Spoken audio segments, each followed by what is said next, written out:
Assalamualaikum warahmatullahi wabarakatuh. Halo semuanya, kembali lagi di channel aku. Berdasarkan informasi dari BKN, pendaftaran CPNS akan segera ditutup. Nah, buat kalian yang lagi belajar, jangan sampai kendor belajarnya. Karena insya Allah bulan depan akan tes SKD-nya. Jadi harus makin semangat ya, teman-teman. Nah, di video kali ini aku akan bahas fokus TWK yaitu bela negara yang mana ini tuh udah part 3 dan insya Allah di part selanjutnya aku akan bahas tentang pilar negara gitu ya. Jadi pantengin terus channel aku. Kita langsung ke soal yang pertama. Upaya bela negara adalah sikap dan perilaku warga negara yang dijiwai oleh kecintaannya kepada NKRI. Sikap tersebut berdasarkan Pancasila dan Undang-Undang Dasar 1945 dalam menjamin kelangsungan hidup bangsa dan negara. Nilai-nilai yang dikembangkan dalam bela negara adalah cinta tanah air, kesadaran berbangsa dan bernegara. Selain dalam bentuk fisik, upaya bela negara juga dapat dilakukan secara non-fisik. Berikut yang merupakan contoh bela negara secara non-fisik adalah, nah ini aku kasih contoh upaya bela negara secara fisik ya, gitu. Jadi kalau misalnya perjuangan melawan penjajah itu fisik ya, atau bisa disebut dengan ikut perang.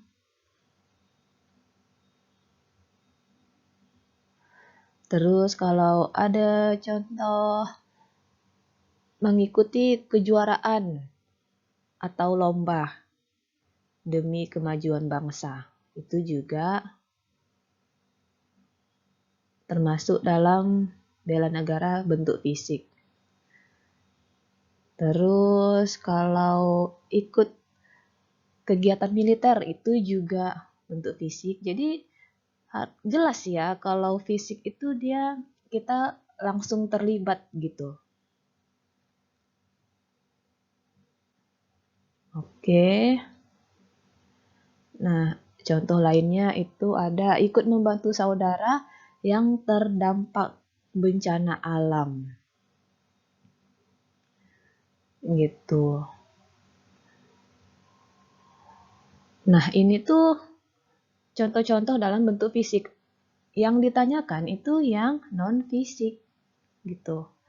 Jadi jawaban yang paling tepat itu yang C, memberikan pembekalan mental spiritual untuk anggota masyarakat supaya bisa menangkal pengaruh budaya asing yang tidak sesuai dengan norma bangsa Indonesia gitu. Bisa dipahami ya teman-teman? Budi, seorang pelajar, ia mengikuti kegiatan upacara bendera setiap hari. Namun, Budi setiap Senin selalu datang terlambat ke sekolah, dikarenakan Budi malas untuk berdiri dan mendengarkan pidato dari guru-guru yang menjadi pembina upacara. Budi tidaklah mengindahkan upaya bela negara, salah satunya di lingkungan sekolah. Sikap yang baik untuk menyadarkan Budi dengan cara A. Menghukum berdiri di depan tiang bendera setelah Budi datang dan meminta teman-temannya untuk menertawainya. Nah, ini tuh salah ya, karena di sini ada kata meminta teman-teman untuk menertawainya. Ini jatuhnya jadinya bullying dong, gitu ya. Dan ini tuh nggak boleh. Oke. B. Melaporkan kejadian tersebut kepada polisi maupun TNI untuk menindak tegas karena perilaku Budi sudah parah dan mengancam negara. Ini juga salah karena apa yang dilakukan Budi itu belum sampai mengancam negara. Jadi itu jawabannya terlalu berlebihan kalau yang B ini. C. Memanggil orang tua Budi untuk kemudian dikembalikan dan Budi tidak perlu bersekolah lagi karena susah untuk dibina. Ini juga kurang tepat karena masa cuma gara-gara nggak upacara harus dikeluarkan dari sekolah gitu ya. Minimal dilakukan upaya penyadaran, jadi Budi tahu kesalahannya apa dan tidak mengulanginya lagi selanjutnya. D. Melakukan tindakan persuasif dengan memberikan surat peringatan yang berisi ancaman apabila tidak ikut upacara lagi. Ini juga salah karena di sini ada kata surat peringatan yang berisi ancaman ini tuh jelas tidak menyelesaikan masalah gitu ya. Maka jawaban yang paling tepat itu yang Bisa ya teman-teman? Makna dan nilai-nilai dari Sumpah Pemuda dapat diterapkan dalam kehidupan sehari-hari, baik dalam lingkungan keluarga, lingkungan sekolah, maupun pada lingkungan masyarakat. Berikut merupakan penerapan nilai Sumpah Pemuda yang dilaksanakan dalam kehidupan bermasyarakat. Antara lain, ingat ya kata kuncinya bermasyarakat. A. Menerapkan sikap saling tolong-menolong sesama anggota keluarga. Nah, ini udah jelas salah karena udah ada kata anggota keluarga gitu ya. B. Menjalin kerjasama sesama warga untuk mencapai suatu tujuan yang sama, seperti melakukan pembangunan desa, meningkatkan fasilitas desa, dan lain sebagainya. Oke, kita simpan dulu. C. Tidak hanya tolong-menolong saat ada masalah saja, tetapi bergotong royong atau tolong-menolong dalam hal lain seperti menjaga kebersihan lingkungan keluarga. Nah, ini juga salah karena ada kata lingkungan keluarga. Berarti udah jelas-jelas ini tidak di lingkungan masyarakat gitu. Lanjut, D. Mengikuti upacara bendera, ini juga udah jelas salah. Ada kata upacara bendera, berarti ini di lingkungan sekolah. Yang E. Mematuhi peraturan sekolah, ini juga udah jelas salah. Dan udah disebutkan ya, bahwasanya ini peraturan sekolah berarti di sekolah. Maka jawaban yang paling tepat itu yang B. Oke, bisa ya?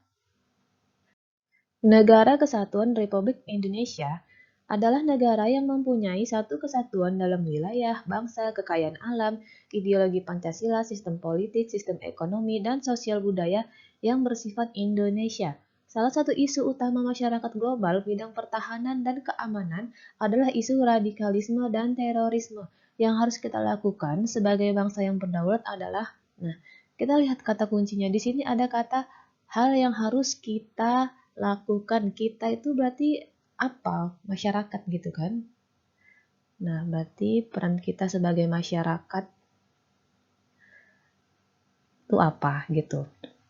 Oke, yang A, menganggarkan dana pertahanan dan keamanan serta intelijen yang cukup besar guna menangkal teror gerakan radikalisme.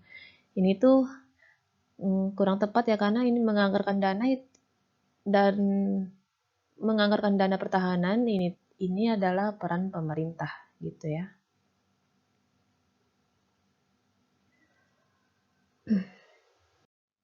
Sejak berpuluh tahun lalu, beberapa daerah yang berada di dalam Negara Kesatuan Republik Indonesia atau NKRI ingin memisahkan dirinya. Banyak alasan yang melatar belakangi keinginan masyarakat di wilayah tersebut, mulai dari ketimpangan ekonomi hingga perbedaan ideologi. Semakin maraknya isu-isu mengenai kelompok yang ingin melepaskan diri dari NKRI pada akhir-akhir ini merupakan ancaman tersendiri bagi bangsa Indonesia. Tindakan yang sepatutnya dilakukan sebagai warga negara ketika mendengar atau melihat suatu kelompok yang berupaya untuk melepaskan diri dari NKRI adalah, kita lihat di sini kata kuncinya adalah sebagai warga negara. Nah, jadi apa nih peran kita ketika mendengar atau melihat gitu ya? Kalau teman-teman berjumpa dengan model soal begini, di mana ada kata mendengar atau melihat suatu oknum yang mengancam keutuhan NKRI gitu ya, maka kalian pilih jawaban yang melaporkan gitu ya, melaporkan oknum tersebut kepada pihak yang berwenang. Jadi nggak boleh dibiarkan aja, harus dilaporkan. Maka jawaban yang paling tepat itu yang E. Segera melaporkan kepada pihak yang berwajib disertai dengan bukti-bukti yang valid. Oke, bisa ya teman-teman? Nah itulah tadi beberapa contoh soal tentang bela negara yang full penalaran. Buat teman-teman yang masih sering terjebak dengan jawabannya, ya itu wajar, tapi kalian jangan pantang menyerah, harus makin semangat belajarnya, latihan terus, pahami konsepnya, insya Allah nanti waktu ujian SKD bisa dijawab dengan baik. Oke, itu aja materi dari aku. Terima kasih sudah menonton video ini. Sampai ketemu di part selanjutnya.